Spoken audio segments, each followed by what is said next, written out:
governor of Taraba State explains why he was absent for 87 days. The governor of Taraba State, Ishaku Darius, on Thursday explained why he was absent from his state for about 3 months. Mr. Darius, who showed up in Jalingo, the state capital, for the first time in 87 days, said that his absence was based on health grounds. The governor said that he has broken his leg after a fall he had in his home. He said that he had been on medications ever since until doctors advised that he could travel. He said he is yet to fully recover. Mr. Darius, whose return coincides with the coronavirus pandemic in the country, also used the moment to advise people on safety measures. He implored the people of the state to avoid handshakes and unnecessary movements in order to mitigate the spread of COVID-19 in the state. Mr. Darius, serving his second term as Taraba governor, has not been in the state since December 22, 2019, when he practically moved the seat of government to Abuja, the federal capital from where administers the state.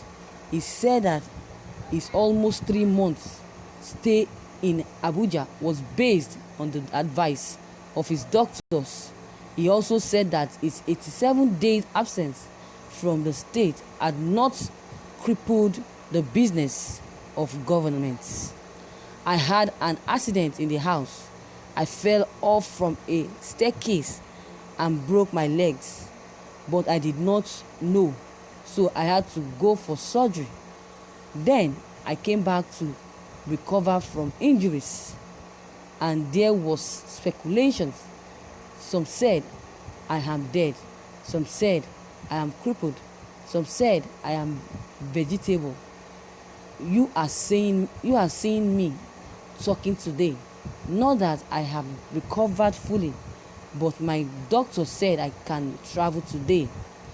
That is why I traveled and returned back. Mr. Darius thanked his deputy for standing in for him, as well as the confidence of votes passed on him by the state assembly. The opposition lawmakers had once moved to impeach the governor, who was immediately served by the members of the ruling party, who passed a vote of confidence in his administration. Our power failure made me fall off the staircase. Governor Darius, during a question and answer with journalists, said that he got his leg injured during a power outage while he was running up a staircase in his home. He said that the injury demanded an urgent surgery that was successful, but he has to remain bedridden for a gradual recovery process. He said that the governance was not paralyzed in Taraba due to his absence. It is not true that nothing was working during my absence, he said. I was getting reports every day about what was going on in the state, and everything was working correctly in spite of my absence. I want all Nigerians to note that we are all humans. That I am a governor does not make me superhuman. I made a mistake of running upstairs at my house around 8 p.m. Then they took the light. I fell and rolled down, and that created a crisis for me, which I never anticipated.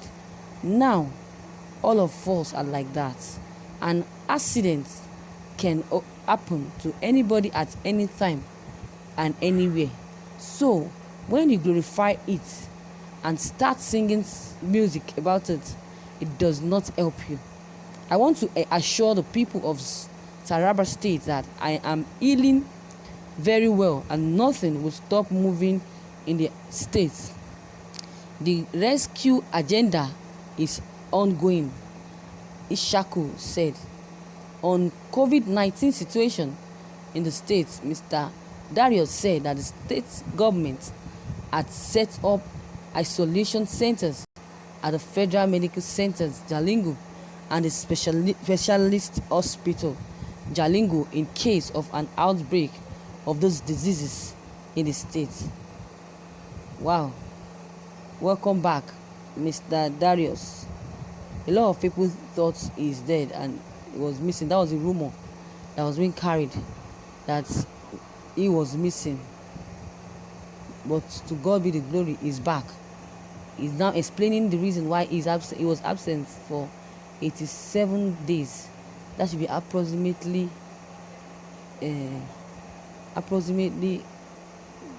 4 months, 3 months thereabout. No, of course, our big doctors with no moral compass are not in short support in Nigeria, who will be angered to advise politicians like this governor to go abroad for medical treatment. The burden is on the governor. He needs to answer why he should spend public funds on himself when every other citizen of the state is not his own. There is nothing special about him as an individual compared to these other citizens, because the same blood flows through their veins and arteries like yours, and we shall leave this world in the same manner in which we are all given birth to. After all, we are so sorry for the pains you're going through now. We are so sorry for breaking your legs. We are so sorry for the accident that has happened to you. May God grant you a quick recovery in Jesus' name. At least you should have announced it that he was not absent, or he is traveling for a medical checkup, instead of carrying rumor about that he is dead, he has been kidnapped. So I saw no need to tell the state citizens when he broke his leg and his doctor's advice. He should have said it, and I'm so happy that he said it, so that people will know the reason behind his absence. That is it. I wish the governor explains all this to his employer before he traveled outside the state. But the people mean little or nothing to our leaders. So sad. Anyway, I wish him a quick recovery. That is it. Don't you want this vice to step in and do better? That's a question I'm asking this governor. That would be like a palace cope. The same thing applies to General Muhammadu Buhari. Buhari knows that he is sick both mentally and physically, but he cannot afford to let our brother Oshibajo step in to represent him, because he knows that after a few weeks there will be an outcry for him to hand over to Oshomole. Buhari will rather let his relatives mismanage Nigeria than letting a capable hands given to him by his constitution to take over. Nigeria must wake up from slumber and liberate themselves from the present appealing Fulani imperialism. They should wake up and liberate themselves from President Muhammadu Buhari. I see no reason why he shouldn't hand over to Vice President because of selfish reason. I know that handing over to him will make this country a better place. But because of his selfish reasons, it will never be he will never hand this over to him. A lot of people have been advising him, governors, senators, Nigerians, but he has refused because of his selfish reasons. He's planning to give this to hand over to he prefers to hand over to his family members than someone that is capable, that have capable hands. So, viewers, what is your take on this? If you have any comments or any contributions from this news, don't hesitate to drop them below the comment box. Click on the subscription button as well as the bell button to receive notifications while I publish any new video. And don't forget, like and share this news as well.